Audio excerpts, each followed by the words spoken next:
আসসালামু আলাইকুম রহমতুল্লাহ। আজকে একটা বাস্তব ঘটনা আপনাদের সাথে শেয়ার করব। আমি এক মসজিদে একদিন গেছি নামাজ পড়তে।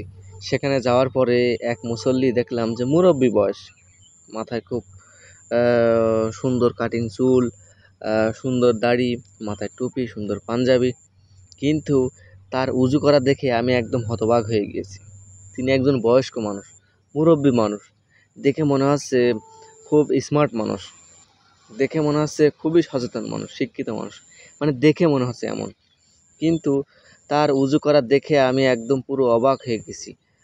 অবাক হয়ে যাওয়ার কারণ একটাই যে আমি দেখলাম যে তিনি ট্যাপটা ছেড়ে দিয়েছেন, ট্যাপটা ছেড়ে দিয়ে উজু করছেন, কিন্তু তিনি যতটা না পানি ব্যবহার করছেন ততটা পানি পড়ে যাচ্ছে, তার থেকে বেশি পানি পড়ে যাচ্ছে, অনেক পানি পড়ছে।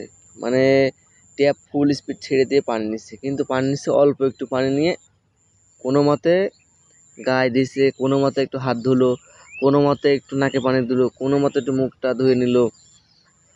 এটা করে আমি শেষমেশ দেখলাম যে তিনি প্রায় এক বালতি পানি নষ্ট করলেন। কিন্তু তার অজুর কী অবস্থা, তার অজুর অবস্থা দেখলাম যে জায়গায় জায়গায় মনে হলো যে, আমার মনে হলো যে জায়গায় জায়গায় মনে হয় শুকনো রয়েছে। আমাদের অধিকাংশ শুকনো থাকে এই যে এখানে কিনোর এখানে, তারপরে পায়ের গোড়ালের পিছনে, অধিকাংশ জায়গায় আমাদের শুকনো থেকে যায় যদি আমরা ভালো করে না ডলি। এই জন্য বলা হয়েছে যে পানি নেন অল্প এবং ডলেন বেশি।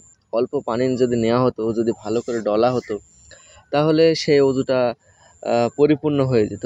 আমি দেখলাম যে এই ভুলটি করা হয়েছে বা এই ভুলটি লোকটি করেছে।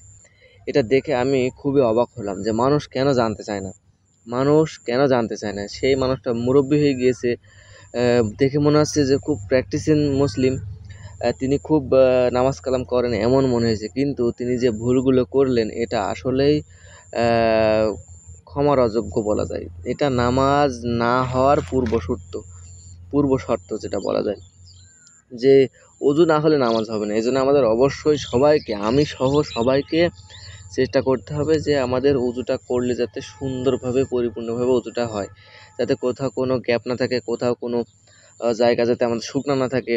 আমরা অবশ্যই ডলে ডলে উজুটা করবো ইনশাআল্লাহ। আমি এই কথাটা বললাম যে এটা শেখানোর উদ্দেশ্যও একরকম, আবার ভুল ধরানোর উদ্দেশ্যও একরকম, আবার আমার যাতে মনে থাকে সেই কারণেও। মানুষকে যত বলবেন তত আপনার তত মনে থাকবে, আর যত আপনি বলবেন না তত আপনার মনে থাকবে না। এই জন্য আমার বলার উদ্দেশ্য তো এইটাই। তো এই ভুলটা আমরা অধিকাংশ মানুষই করে থাকি। আমরা অবশ্যই চেষ্টা করব যে পানি নিব অল্প কিন্তু ডলবো বেশি। ঠিক আছে, উজু করার সময় আমরা ভালোভাবে ডলে ডলে ডলে উজু করবো, তাহলে কোনো জায়গা শুকনা থাকবে না ইনশাআল্লাহ। তো এই ছিল মূলত এই ঘটনাটি। তো সবাই ভালো থাকুন, সুন্দর করে নামাজ পড়ুন 5 ওয়াক্ত। আসসালামু আলাইকুম রহমতুল্লাহি ওয়া বারাকাতুহু।